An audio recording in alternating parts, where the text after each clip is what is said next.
আপনারা এইভাবে ছেড়ে দিতে পারেন না, আমাদের বলতে পারেন আপনারা আপনারা হাতে একটা লাঠি নিয়ে আর হাতে একটা ইয়া নিয়ে আমাদেরকে যেমন খুশি তেমন করবেন কেন? আমরা তো এটা মেনে নিতে পারি না। শান্তিপূর্ণভাবে আমরা আন্দোলন করছি সকাল থেকে, আমাদের কোনো ভেজাল না দিয়ে খালি হাতে আমাদেরকে ফিরিয়ে দিবেন, এটা কি মেনে নেওয়া যায়? এই স্বাধীন বাংলাদেশে, 71 বাংলাদেশে, 24 বাংলাদেশে এটা কখনো বৈষম্য মেনে নেওয়া যায় না। আগে প্রজ্ঞাপন হবে, তারপর নির্বাচন হবে, আগে প্রজ্ঞাপন হবে, তারপর আমরা স্থান ত্যাগ করবো। 144 ধারা কেন 500 ধারা 44 ধারা জারি করলাম আমরা। এই মুহূর্তে আন্দোলনকারীদের সরিয়ে দিতে আবারও জল কামান প্রস্তুত করা হয়েছে এবং কাকাল মোড়ে কিন্তু আন্দোলনকারীরা অবস্থান নিয়েছেন এবং এই মুহূর্তে কিন্তু আবারও পুলিশ অ্যাকশনে যাওয়ার চেষ্টা করছেন। আমরা লক্ষ্য করছি যে পুলিশের যে জল কামান সেটি সামনে আনা হচ্ছে। বান্ডেল থাকলে প্রতি সেনমানিতে টাকা বাঁচবে।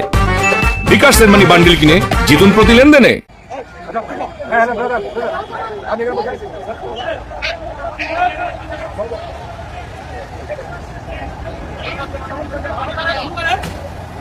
আবারও কিন্তু জলকামান ছোড়া হচ্ছে এবং জলকামান ছুড়ে পানি ছুড়ে ছত্রভঙ্গ করে দেওয়া হয়েছে আন্দোলনকারীদের।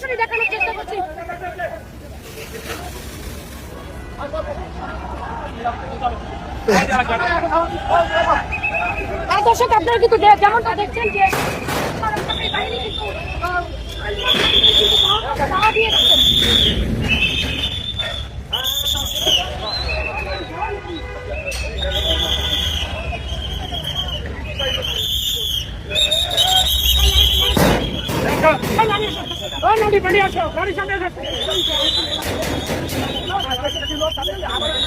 প্রধান উপদেষ্টা বাসভবন যমুনার সামনে আন্দোলন করছিলেন পে স্কেল প্রত্যাশীরা।